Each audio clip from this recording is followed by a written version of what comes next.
Waalaikumsalam warahmatullahi wabarakatuh. Pertama-tama tentunya kita bersyukur kepada Allah. Akhirnya kita dalam keadaan sehat. Tentu kami sebagai orang tua terima kasih atas kunjungan dari anak-anak. Saya katakan cucu. Dan kami sebagai orang tua dan sesepuh Bengkulu Selatan, boleh katakanlah tokoh agama di Bengkulu Selatan.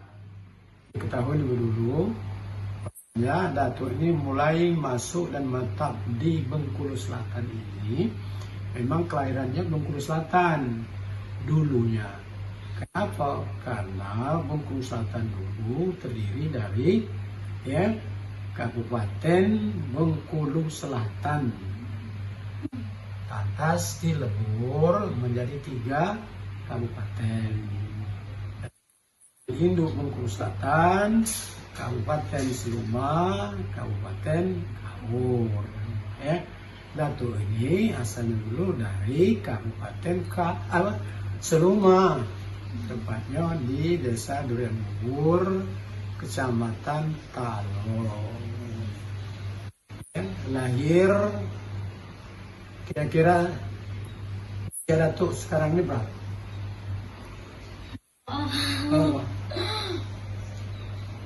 Datuk ini tanggal 12 Oktober 1950.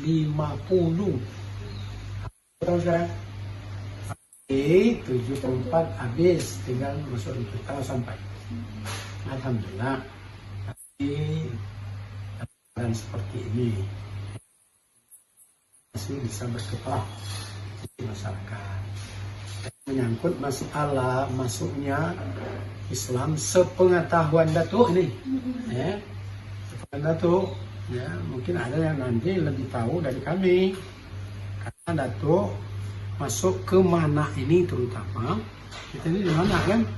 Ini tahun 79, Juli 79.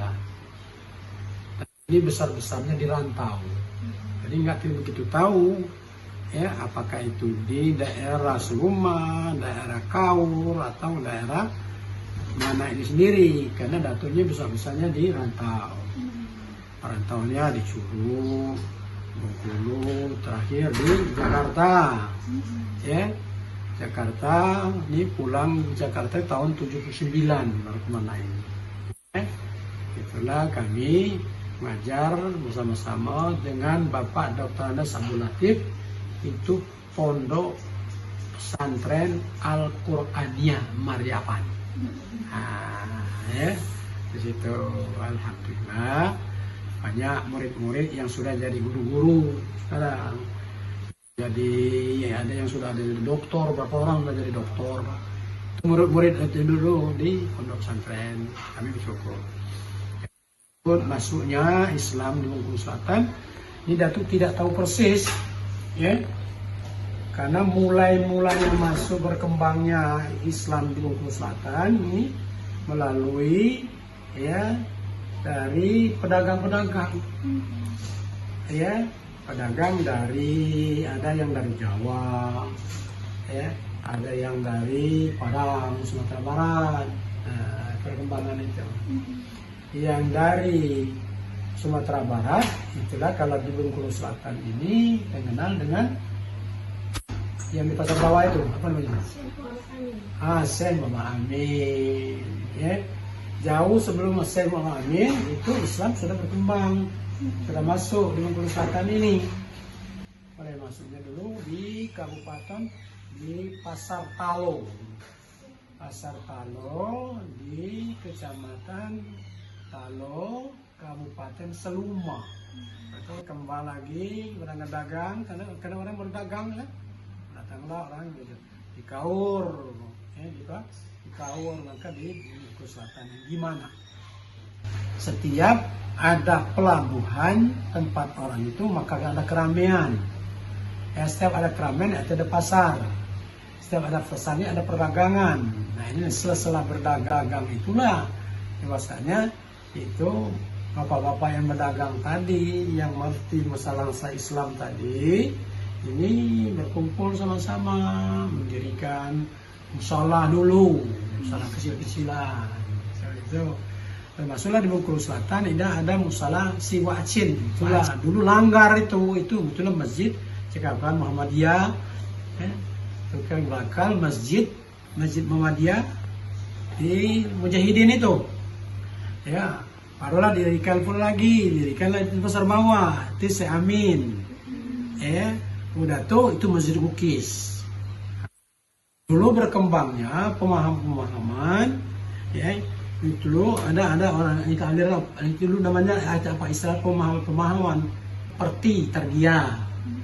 Barulah orang-orang dari Muhammadiyah, barulah orang-orang dari NU dan sebagainya. Akhirnya membaur seperti ini, seperti perusahaan sekarang ini. Satu tidak tahu persis kapan, tahun berapa mulai masuk Bengkulu Selatan ini dunia agama Islam itu. Tapi yang jelas makin hari makin berkembang.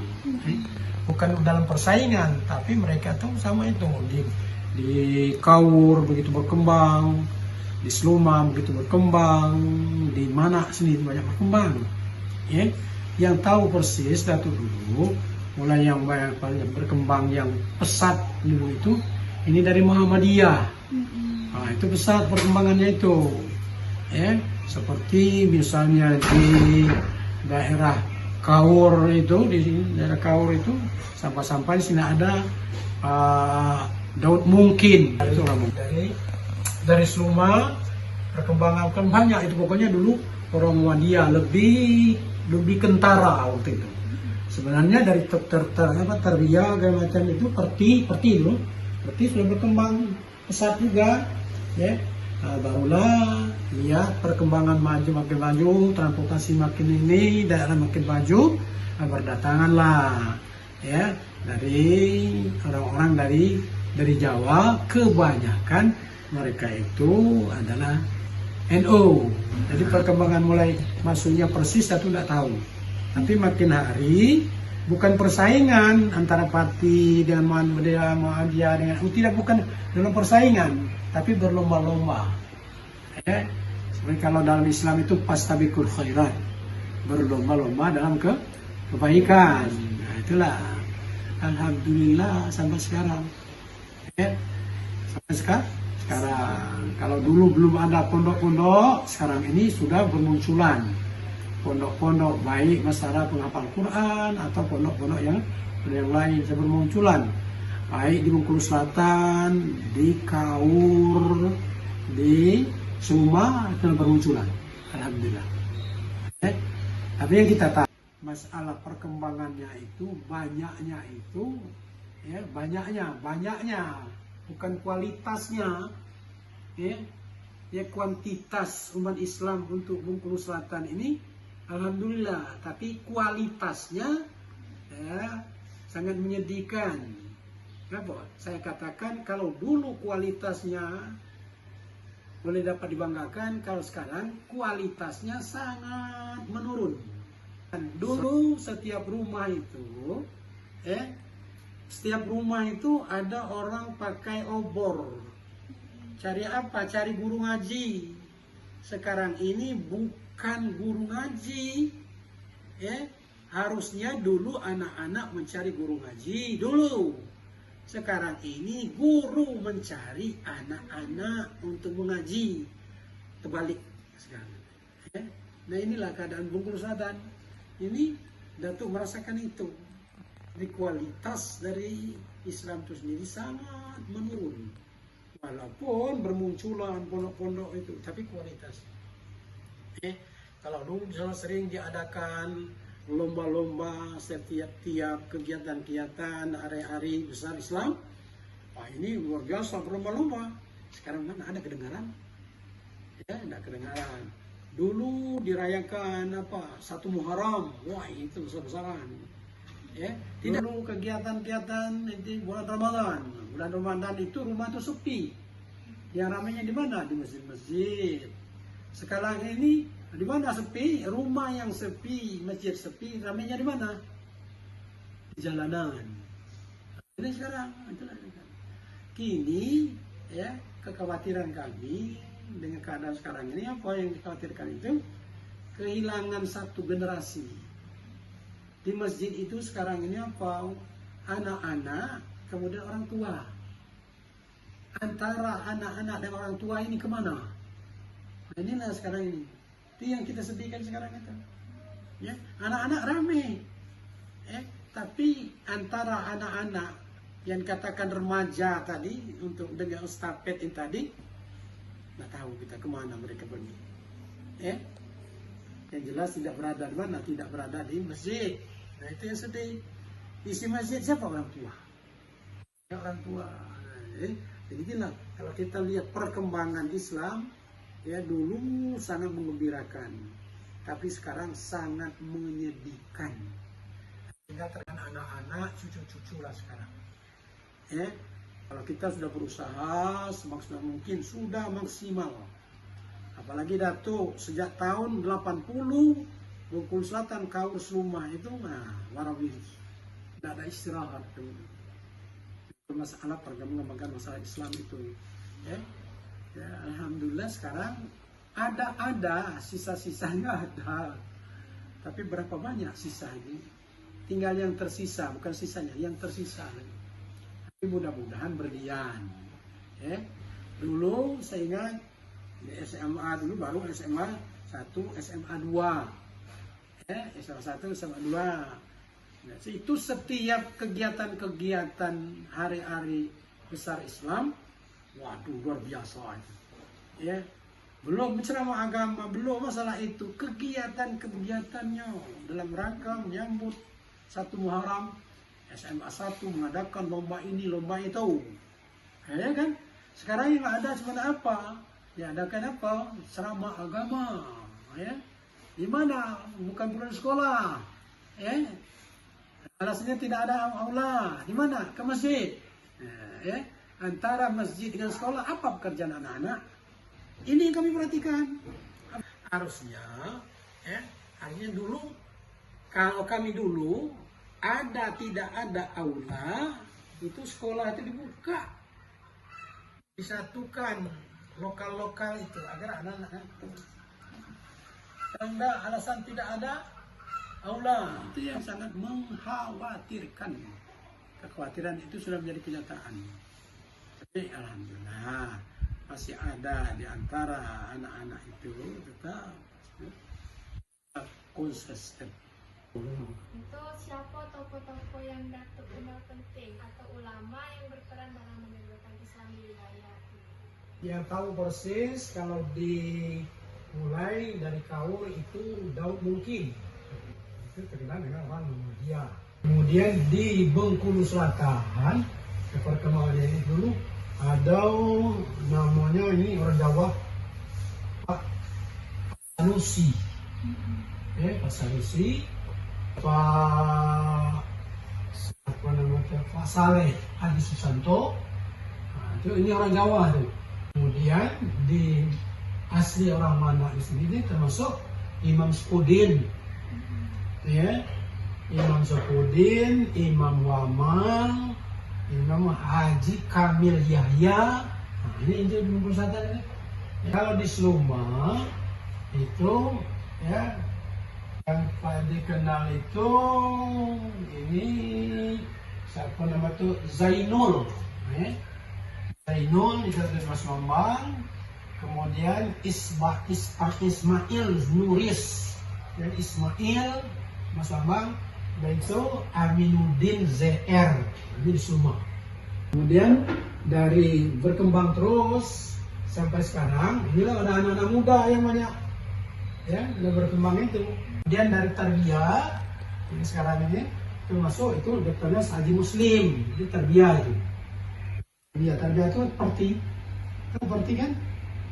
Seperti, Kalau dari Muhammadiyah, itulah mulai dari Pak Marwan Raub dulu. Apakah terdapat situs bersejarah atau peninggalan Islam tua di Bengkulu Selatan yang masih ada hingga sekarang? Situs untuk Islam ada. Ya peninggalan itu yang salah satu yang itu terdapat masjid di Pasar Bawah itulah. Itulah karena saya disunat di situ. Saya amin di situ. Kemudian itulah ada masjid untuk berkembang, setelah itu dia melukis. Dan ini masjid Jami. Bagaimana hubungan antara perkembangan Islam dengan kebijakan pemerintah daerah dari masa ke masa? Ya, sekarang alhamdulillah sejak dulu ya, kerjasama misalnya antara umara dengan ya, zu'ama ya, antara pemerintah dengan ulama berjalan bagus ya. 3 yang dulu disebut dengan ulama, ada umara ya, ada zu'ama ya. Umara itu pemerintah ya, umara ya, ulama itulah muka agama, zu'ama itulah cendekiawan dan para ya, pengembangan adat dan sebagainya itu. Ini 3 ini berkembang sejak dulu alhamdulillah kerjasama itu tahu. Pokoknya kerjasama 3 ini tadi alhamdulillah. Apa pengaruh masuknya Islam terhadap budaya dan tradisi masyarakat Bengkulu Selatan? Pengaruhnya budaya, kalau dulu kan kita ini termasuk katakan animisme, percaya, tapi kepercayaannya itu tidak percaya kepada yang esa, percaya bertuhan. Tapi setelah masuknya Islam, dari hari ke hari pemahaman itu ya, tidak secara drastis. Baik, kita lanjutkan apa? Itu pembinaan masalah tauhid, kepercayaan dulu. Ya. Setelah itulah baru ini kan. Hari ya, tetap mereka itu melaksanakan itu, tapi makin hari makin sedikit. Berkembangnya Islam itu ya, katakan bil hikmah, ya, dengan hikmah.